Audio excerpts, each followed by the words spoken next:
राम मंदिर को लेकर नहीं थम रहा विवाद का सिलसिला। अब अखिलेश यादव ने फिर से राम मंदिर को लेकर किया बड़ा दावा। अखिलेश यादव के इस दाव के बाद हैरान रह गए सत्ताधारी। राम मंदिर प्राण प्रतिष्ठा को लेकर ये क्या बोल गए सपा सुप्रीमो। अखिलेश यादव के इस फैसले के बाद सियासी गलियारों में होने लगी हलचल। अब फिर से होगा हंगामा। रामलला की प्राण प्रतिष्ठा में जाने के सवाल पर अखिलेश यादव ने ऐसा क्या कहा जिसके बाद सपा सुप्रीमो आए सुर्खियों में। समाजवादी पार्टी के राष्ट्रीय अध्यक्ष अखिलेश यादव ने 22 जनवरी को रामलला की प्राण प्रतिष्ठा में जाने के सवाल पर जवाब दिया है।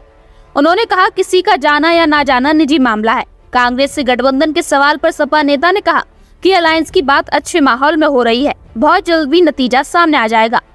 इस दौरान उन्होंने आरोप लगाया कि बीजेपी के लोग भू माफियाओं का काम कर रहे हैं। भारतीय जनता पार्टी के नेता हर एक जिले में अधिकारियों के साथ मिलकर जमीन पर कब्जा कर रहे हैं। अखिलेश यादव ने दावा किया कि सरकार अपनी नाकामी छुपाने के लिए एनकाउंटर की बात करती है। उन्होंने कहा कि यूपी में निवेश नहीं हो रहा है और आने वाले समय में हम लोग बीजेपी का मुकाबला करेंगे। अलग अलग राज्यों में हो रही छापेमारी के एक्शन पर भी अखिलेश यादव ने बीजेपी सरकार को घेरा है।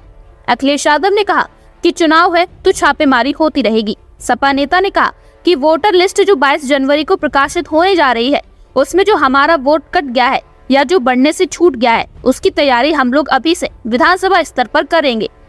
बीजेपी ने पूरे देश के किसानों को सपना दिखाया, लेकिन आय दुगनी नहीं हुई। बड़े पैमाने पर बेरोजगारी बढ़ी है।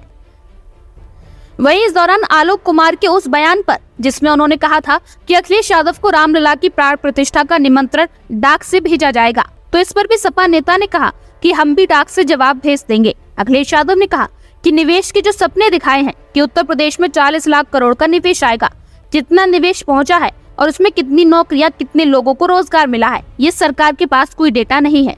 सपा नेता ने कहा कि आज बिजली महंगी है, हमारे किसानों को अपना खेत बेचना पड़ रहा है, तार लगा के स्वास्थ्य सेवाएं ठप हो चुकी हैं, अस्पतालों में इलाज नहीं है। सपा सरकार में जिन मेडिकल कॉलेजों को बनवाया गया था वो भी आज नहीं चल पा रहे हैं। बड़े पैमाने पर लूट भाजपा सरकार में हो रही है। इस दौरान भाजपा सरकार को आड़े हाथ लेते हुए और अखिलेश यादव ने क्या कुछ कहा, आइए हम आपको इस खबर के जरिए सुनवाते हैं। समाजवादी पार्टी के हमारे ये सभी विधानसभा अध्यक्ष हैं जो बैठे हैं, उनका कार्यक्रम चल रहा है और सभी लोगों अपनी राय और सुझाव देकर के जाएंगे। साथ ही साथ कई बिंदुओं पर चर्चा की है, जिसमें सबसे महत्वपूर्ण चर्चा यह है कि वोटर लिस्ट में कैसे सुधारना है। अगर सरकार और बीजेपी मिलकर के किसी का वोट काट देंगे तो उसके लिए हमें कितना सावधान रहना पड़ेगा। पिछली बार भी समाजवादी पार्टी ने जब ये आरोप लगाया था कि जानबूझ करके समाजवादी पार्टी के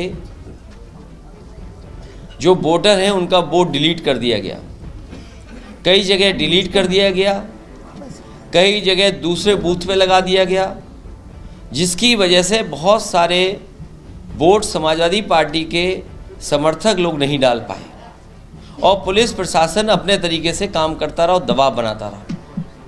इसलिए अब वोटर लिस्ट जो 22 जनवरी को प्रकाशित होने जा रही है, उसमें जो हमारा वोट कट गया है या जो बढ़ने से छूट गया है, उसकी तैयारी विधानसभा स्तर पे भी और पार्टी के सभी पदाधिकारी और जो चुनाव लड़े हैं वो अपनी महत्वपूर्ण भूमिका निभाएंगे, जिससे कोई भी वोट छूट न जाए और वोट डालने के दिन किस तरीके से इंतज़ाम किया जाए जैसे से समाजवादी पार्टी का पूरा वोट पड़ जाए, ये चर्चा हुई है।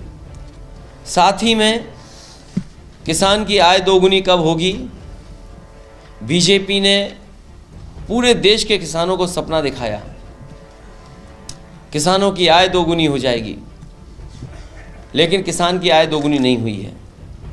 बड़े पैमाने पर बेरोजगारी बढ़ी है। जो लोग कहते थे कि घर घर में बैठे लोग उन्हीं का नारा लगा रहे हैं, आज इनकी गलत नीतियों के कारण हर घर में बेरोजगार नौजवान बैठा है। महंगाई चरम सीमा पर है और याद रखिए, महंगाई मुनाफे के लिए अगर है तो इससे बड़ा भ्रष्टाचार कुछ नहीं हो सकता है। ब्यूरो रिपोर्ट, द नव भारत पॉलिटिकल।